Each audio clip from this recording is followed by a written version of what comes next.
You can learn a lot about someone by playing tennis with them. I have found that as a general rule, those guys who are gentlemen on the tennis court are just as gentlemanly in their lives off the court. Conversely, I've watched a guy display the worst decency I've ever seen while playing with his best friend.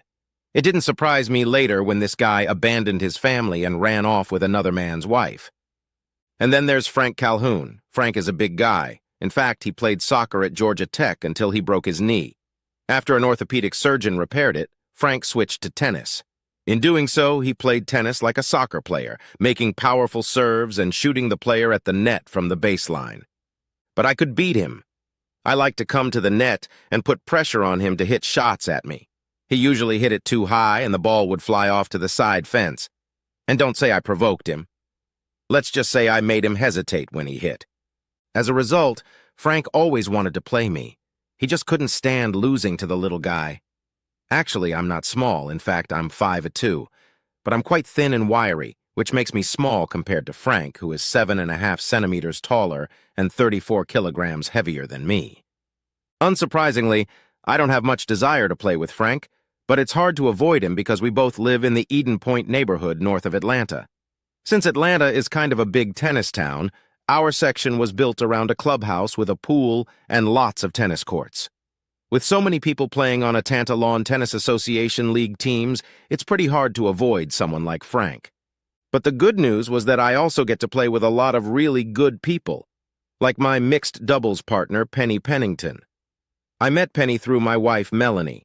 Melanie is a Pilates instructor, and many people who live in Eden Point take classes at her studio, including Penny. Unfortunately for me, Melanie doesn't like tennis, but when she found out that Penny was looking for a partner, she introduced me to her and Penny, and I have been playing together for about a year now. The club we were playing in today's match was quite far away in Stone Mountain, so I suggested that Penny come with me to save gas. With traffic getting heavy on Saturday afternoons, we planned a 45-minute drive to get there. As she walked out the front door, I wondered again why Penny was still single. Part of the reason was that she had lost her husband in an automobile accident 3 years ago. After a long period of mourning, one way she dealt with her grief was to join Melanie's Pilates class. Another way was to get back into tennis, which she had played in high school. The result of all this physical activity was a trim, slender, dark-haired woman in her early 30s. I expected a woman as beautiful as Penny to attract suitors like flies to honey, but she kept telling Melanie she just hadn't found the right man. "Hey, Penny," I said hello to her as she opened my car door. "Are you ready to beat them up today?" She grinned at me. "I bet you are, Michael. I've been looking forward to a rematch with them for a long time." As I pulled onto the I-285 freeway, we were talking about our strategy for the match, but I was interrupted by my cell phone ringing. "Hey, Robert, are you kidding me?" "No, everything is great here." "Shit. Okay, we'll reschedule." Penny looked at me questioningly as I turned off at the next exit and headed home. "That was our opponent," I told her. "He said it had just rained, and it was impossible to play on the courts. Atlanta is known for localized downpours that can flood one area of the city, while just a few miles away the sun shines brightly." Penny was visibly disappointed. "Heck, I really wanted to play tonight." "Look," I said, "why don't we go back to the clubhouse? We can practice, and maybe there'll be someone there who wants to play." As I pulled up to the main entrance of Eden Point, I turned onto the road leading to my house. "I want to stop for a minute and pick up my check for the club dues for this quarter," I told Penny. "I'll be there in a minute." I parked at the curb and rushed to the front door. I'd written the check last night and left it on the dresser, so I knew where to find it. But walking down the hallway, I heard sounds coming from the master bedroom, sounds I wasn't supposed to hear. "Oh, please, do it again. Yes, like this." "Oh!" It was Melanie's voice. "What the hell?" I tiptoed down the hallway and peeked through the door. Melanie was lying naked on the bed, her legs spread wide apart. A man was squatting between them, and she was moaning and awing. I felt like I was in a car accident. I was stunned. I couldn't move. I couldn't think. Everything suddenly changed, and I couldn't understand what was happening. No, this can't be happening, I thought, recognizing the figure of Frank Calhoun. I heard her moan as he slid into her. Then she started chanting, "Oh, God. Oh, yes. Yes. Oh, God." I recoiled from the door as if I'd been punched. It was unbearable. My first impulse was to burst into the room and pounce on him. But what good would that do? I asked myself in despair. She's already cheated on me. Fighting him won't change that. Besides, even if I get in with the first punch, he's much bigger than me and could still beat me to a pulp. But I don't want him to avoid that. Standing there, I suddenly remembered that Penny was waiting in the car. Oh, shit. I need to get her home first, then I can come back here to face them, I thought. I found myself walking back down the hallway in a daze and out of the house. I felt like I might vomit at any second. I looked up and saw Penny looking at me through the car window. After a moment, I climbed into the driver's seat and started the engine. I don't know how I looked, but apparently not too good. "Are you okay, Michael?" Penny asked anxiously, looking at me. I couldn't speak. I gripped the steering wheel as tightly as I could, steering the car toward Penny's house. When I stopped, I put the car in park and said without looking at her, "I'm sorry, Penny, but I won't be able to play with you today." "What's wrong, Michael?" "What's wrong?" she asked with growing concern. When I didn't answer, she reached over and turned off the ignition, then pulled out her keys and took them with her, walking out and to my door. I turned to her. "I've got to go, Penny. Please give me the keys back." "No," she said firmly, "not until you tell me what happened." When I didn't say anything, she opened the car door and pulled me by the arm. "You're not going anywhere until you get inside and tell me what's going on." Hey. Like a robot, I got out of the car and let her take me to my house. She disappeared for a second and came back with a glass of ice water. I automatically tasted it while she looked at me. When I set the glass down, she took my hand and squeezed it in hers. "Tell me, Michael, what happened in there?" Suddenly, all my resistance was gone, and I leaned back against the back of her couch. I tried to speak, but my throat suddenly constricted again, so I took another sip of water. "It was Melanie and Frank," I said in a strained tone. She looked at me incomprehensively. "Come on," she said. "They were there together in our bedroom. They were—" My voice trailed off. She gasped. "No, that can't be. Melanie would never do that." The image of the two of them came back to me with full force, and I felt a tear run down my face. "I thought so too," I wheezed as the pain in my throat intensified. "Couldn't it have been something else, Michael? You couldn't have been mistaken?" she asked. I knew she was trying to help, but it didn't keep me from being angry. When I looked inside, she was lying on her back and Frank was licking her. "So you're telling me, Penny, that I was wrong?" She flinched at my angry sarcasm. "I'm so sorry, Michael. I wasn't doubting you. I was just hoping there might be some other explanation." I was pierced with more pain. "And of all people with Frank Calhoun," I said angrily, "how could she let that big baboon get close to her?" "I guess that explains why Frank started taking Pilates lessons from Melanie," Penny pondered aloud. "He was taking lessons from her?" I yelled. "She never told me about it." My anger was still oozing out of me. "Thank you so much for the warning," I said bitterly. Now it was Penny who was hurting. "It's not fair, Michael. I had no idea there was something going on between the two of them." "I'm sorry, Penny," I said. "I didn't mean to hurt you. It's just that I'm being rather rude right now." She squeezed my hand. "It's okay, Michael. I can only imagine how you're feeling." I stood up.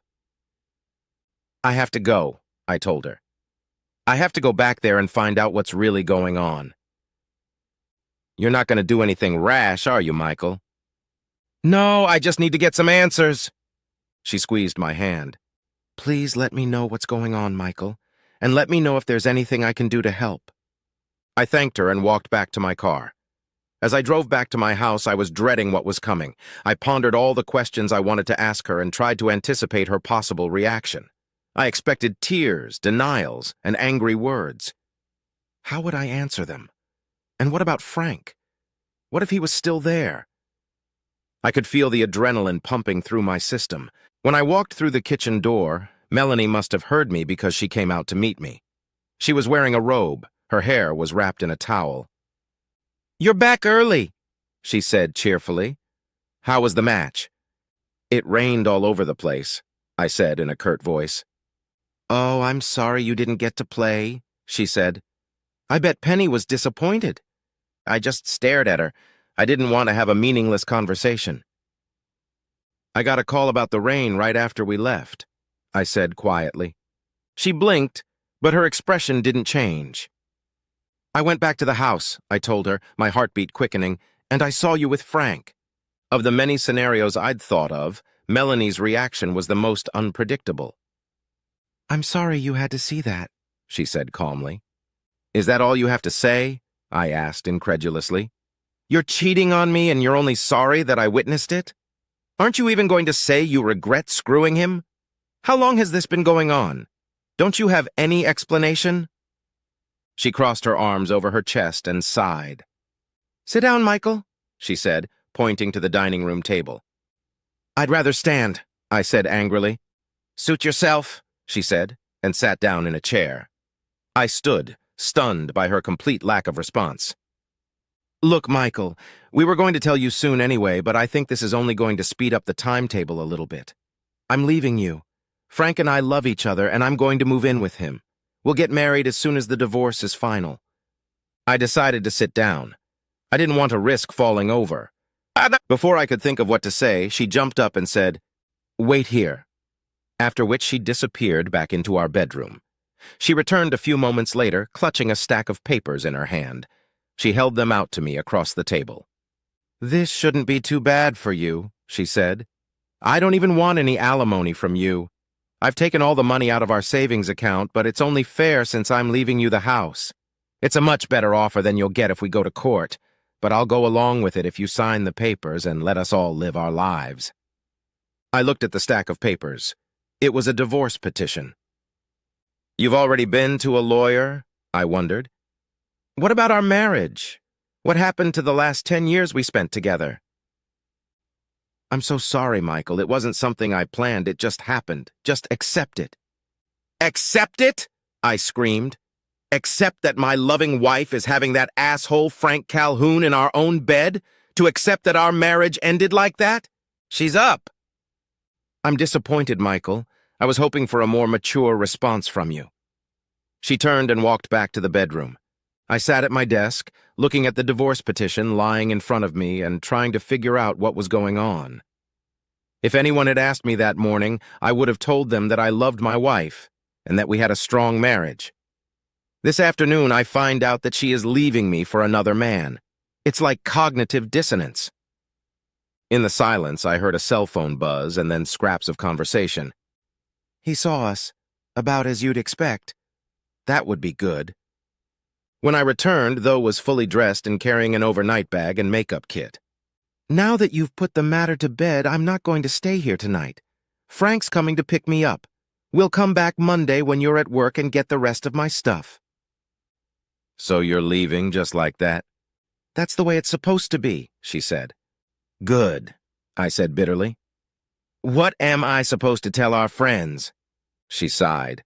"Look, Michael, Frank and I haven't done anything wrong, and we're not going to hide like criminals. We're going to continue to have an active social life. In fact, we're probably going to a reception at Eden Point tomorrow night. You won't have to explain anything to anyone because they'll find out anyway." At that moment, a buzzer sounded outside. Melanie looked out the window. "Frank's here," she said. "I'm leaving." As she closed the door, she looked back and looked at me. "Just sign the papers, Michael. The sooner you do it, the better it will be for all of us." After that, she left. I don't know how long I sat there. Emotions rushed through me like the cars of a train rushing by. One minute I was seething with anger, the next I was remembering happy times and full of sadness. I told myself that I had treated her like a queen, and then I thought, what have I done to make her go away? "I'm better off without her," I repeated, until loneliness overwhelmed me. The ringing of my cell phone startled me, and I quickly answered it. Subconsciously, I think I was hoping to hear Melanie's voice, but it was Penny. "What's up, Michael?" she asked. "Not so good," I replied. She walked away from me. "I heard," she said. "You heard?" I was surprised. "Where?" How? I'm sorry, Michael, she said sadly. Frank was bragging about it at the club. Oh, shit, I thought to myself. It's already started. On Sunday, I called the captain of our men's team. There was no way I was going to show up there. I'm sorry, Joe, I told him. You're going to have to cut me out of the lineup today. I've got some personal issues that need to be dealt with. Yeah, I heard that, he said sympathetically. I'm sorry. Good luck, buddy. I thanked him, but I knew all I had to look forward to was more bad luck. I spent the whole day without leaving the house. I think I was hiding, although it pained me to admit it. There were sports programs on TV, but I wasn't paying attention. My thoughts kept going back to my marriage to Melanie. Where had it all gone wrong? At what point did she fall out of love with me? I was sure she loved me when she got married right out of college. We were steadily together throughout our senior year of college. I asked her to marry me during Christmas break. She was majoring in health and physical education, and whenever my fraternity brothers saw her in her gym clothes, it was uncomfortable for me. She had that combination of irresistibility, trimness, and sexiness that was impossible to resist. I gave up trying the minute I met her. We fell into married life easily. I got a great job in Atlanta, and she found a job as an instructor in an aerobics class. After a few years, we saved enough money for a down payment on a house and found exactly what we were looking for in a brand new complex called Eden Point. I thought we were really happy here in Eden Point. I got a few promotions in my company, and Melanie decided to run her own business. By then, we had enough money to rent space for her studio in one of the small shopping centers in the area, and her business was doing very well. Our savings account was growing. We made a lot of friends and acquaintances, especially in Eden Point, and we even talked about having children in a year or two. Our sex life had calmed down a bit, but it didn't surprise me. I was busy with work, and daily Pilates training would tire anyone out. Thinking back on it, I began to realize that things had really slowed down in the last 6 months, although I hadn't noticed it at the time. I also remembered that Melanie seemed a little distracted at times, like she was in another world. But when we made love, it felt better than ever to me, and I thought Melanie felt the same way. Obviously, I was wrong, and I mentally kicked myself. How could I have been so blind to not realize that she was involved with someone else? How could I not realize that she had fallen out of love with me and had fallen in love with Frank Calhoun? The only thing I could realize was that when you love someone and trust them, you don't look for signs of betrayal and deceit. No, I thought sardonically. You just have to wait until you get a backhand. On Monday, I went to work early so that I could get there before I started. Around 9 o'clock, I called my attorney's office to make an appointment. When the secretary asked about the purpose of the appointment, I didn't want to get into the subject of Melanie and me, so I told her that I needed to make some changes to my will. When she got back on the line, she told me I could come right after lunch. When I got to the law office, I was met in the lobby by Jonathan. He had been a classmate of ours back in our college days, and when Melanie and I decided to make our wills, I went to see him. After we sat down in his office, he looked at me with concern.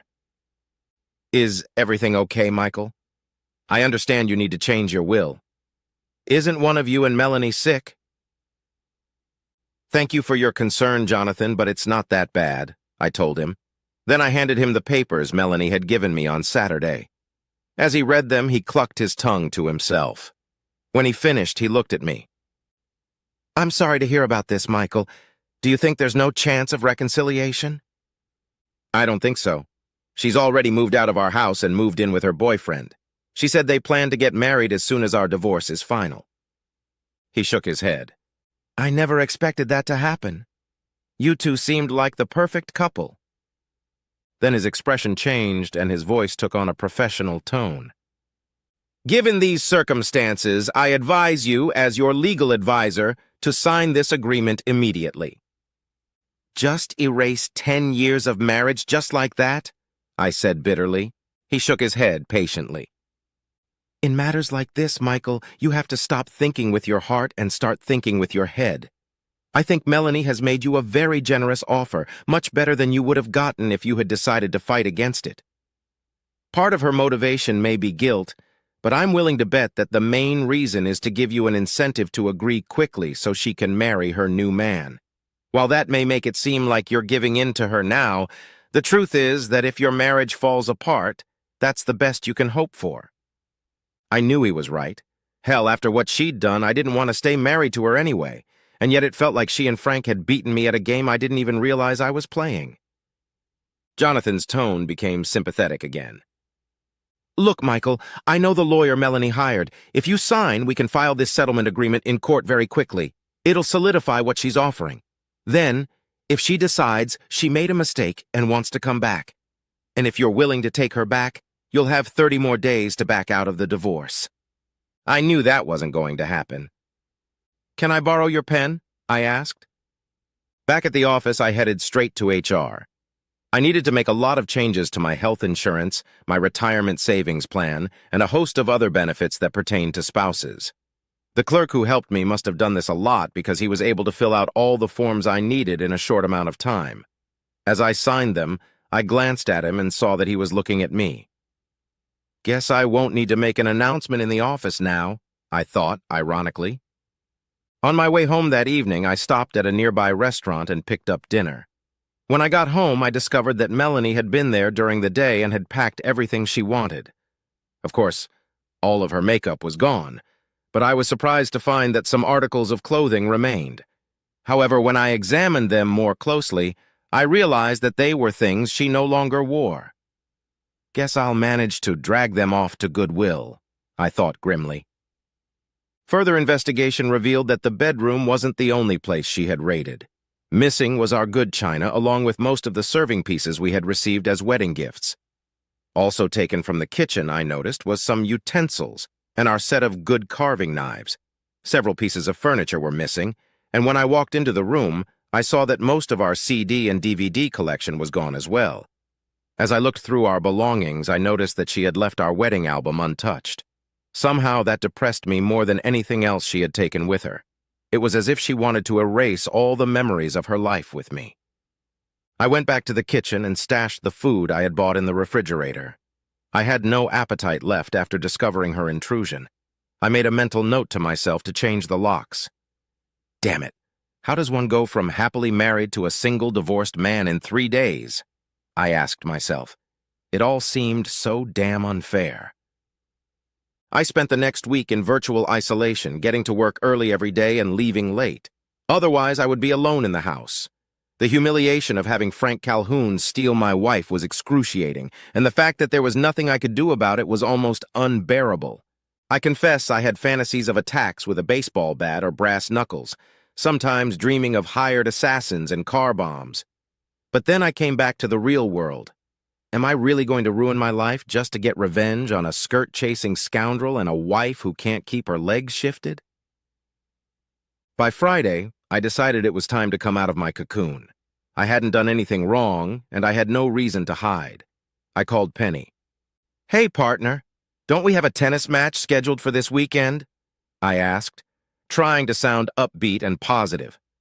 Oh, Michael, I'm so glad to hear from you, she said quickly. I've thought about calling you many times, but I thought maybe you'd prefer to be alone for a while. Thank you, Penny, I replied, softening my tone. It had been a rough week.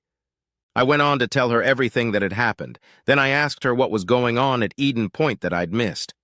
She spoke evasively and vaguely for a few seconds before admitting that our situation had become a topic of conversation in the section. You'd think they didn't have anything better to discuss, I said sharply. Maybe they do, Penny allowed. But Frank and Melanie aren't making it easy. They've been socializing at the club every night since last Saturday.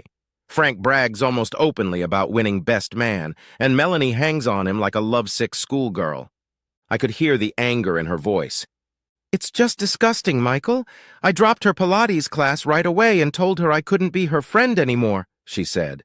Her loyalty made me feel a little better. What about the others, Penny? What are they saying? I asked. I think it's what you'd expect, Michael. There are some who are very unhappy with Frank and Melanie, and they try to avoid the lovers as much as possible. There's also a group that always hangs out with Frank. They all extol his skills, if you know what I mean. But for most people, it's just a sad, awkward situation, and they try to stay out of it as much as possible. Mentally, I knew that would be the case, But part of me wanted the community to tar and feather Frank and Melanie and get them out of town on the train, but I was determined not to let frustration hold me back. Anyway, I'm not going to spend the rest of my life on the run, I told Penny. We have a game scheduled for Saturday, and if you don't mind, I'm going to take the court with my partner, I told her. I'm glad, Michael, she told me fervently. You can count on me. I purposely arrived at the tennis courts a little late, so as not to talk about topics I didn't want to discuss. It didn't help much. As I approached the tennis pavilion, I felt the stares of my neighbors and teammates. I could understand their curiosity, but I still couldn't stand the feeling. Upon seeing me, the captain of our mixed doubles team ran up to me. Michael, I'm really sorry. The second team changed their lineup at the last second, and some matches have already started, so I can't change anything. If you don't want to play, I understand. What are you talking about, Mary? I asked. I don't understand. It's Frank, she said. You and Penny have to play against Frank and his partner. Oh, shit, I thought. That's the last thing I wanted to do. At that moment, Penny walked over, and when she realized what was going on, her face went pale. She took me aside and whispered, We don't have to do this, Michael. There's nothing wrong with it. We'll just be recorded as a loss, and we'll play someone else next week. No! I said so loudly that Penny jumped. I'm not going to hide from that bastard for the rest of my life. I'm going to have to face him, and it could start right now. Penny gave me a concerned look, but I turned back to Mary. It's okay, I told her. Penny and I are going to play. It was a massacre. I played worse than ever, and my obvious emotions affected Penny as well. Frank, on the other hand, was really all in, and his powerful, rumbling ground strokes were burning the net like RPG rounds. To make matters worse, he was constantly taunting me throughout the match. Come on, Michael, you can hit it harder, he yelled after I delivered a weak shot that resulted in him scoring the ball for us. Another time he shouted, Even your wife can hit harder. Oh, wait, my bad, you don't have a wife. I was just mad. To add insult to injury, our little contest drew a crowd, and I looked up to see Melanie standing at the fence. To her credit, she flinched at some of Frank's comments, but never once looked in my direction. At one point, I played a weak second serve over the net, and Frank sent it straight at Penny. The ball bounced off her shoulder and almost knocked her down. I rushed to the net with my racket in hand, ready to decapitate the bastard, but Penny grabbed my arm and begged me not to fly over the net to him. It was only fair, she said. I'm fine. I'm not hurt.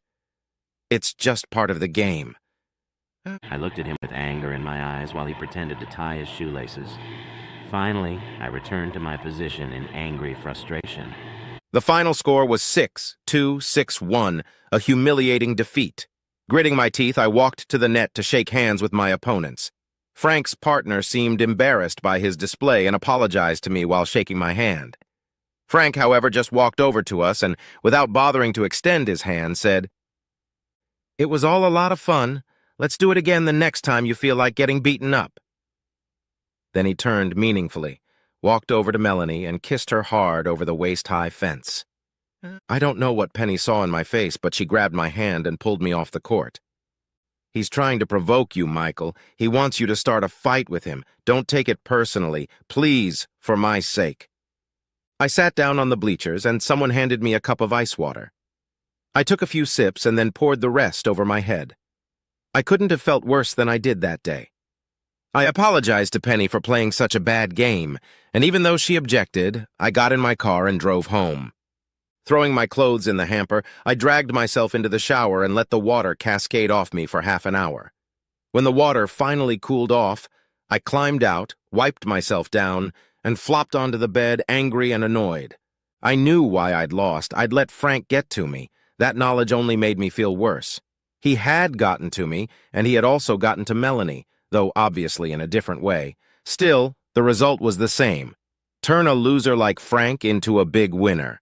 I swore to myself that I wasn't going to take any more insults from Frank or Melanie. I was going to find a way to retake the initiative against both of them. Now all I had to do was figure out a way to accomplish that. I lay back on the bed and thought about what my old tennis coach used to tell me.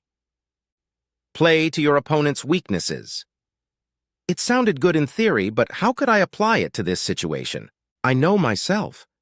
When I start working on a problem, my brain keeps attacking it even when my mind shifts to other tasks. In fact, I've often found that if I don't think about the problem for a while, when I come back to it, the solution is in plain sight. That's what happened in this case. I pondered the task for a while and then set it aside to spend most of Sunday doing yard work that I had previously neglected. By that night, I was so tired that falling asleep was not a problem. When I got to work the next day, I realized I had a possible solution. It will probably be expensive, I thought to myself, but if it works, it will be worth it. About mid-morning, I called one of our top salesmen. "Hi, Jerry," I said as I walked up to him. "Any chance of having lunch with you today? My treat." "Sure, Michael, especially if it's your treat. We met at the grill bar, which I know is a little rundown, but it's got great food." After we ordered, Jerry looked at me. "Hey, Michael. I was sorry to hear about you and Melanie. I thought things were going well with you guys." "Yeah, me too, Jerry. Me too. But really, that's why I wanted to talk to you." "Sure, Michael, I'm happy to help in any way I can." "Okay, Jerry, here's my question. When you're entertaining your best clients, have you ever had to use an escort?" He gave me a weird look. "No, Michael, absolutely not. It's against company policy, and I would never do it." I leaned across the table to him. "Jerry, this is not a company issue, and we're not here on business. This is strictly personal, if you know what I mean." He stared at me for a few seconds, and then a light flashed in his eyes. "Oh, I see," he said. "I guess it's been a long period of being broke for you because of having a wife and being out of the dating game and all that for a long time." He paused, then leaned toward me. "Sure, I know one of the best services in town. But listen, Michael, they only cater to the biggest clients, you know? Their girls are incredible, but I think they might be way out of your price range." I smiled at him. "Let me worry about that. Just tell me how to contact them and what to expect." And he did just that over burgers and beer.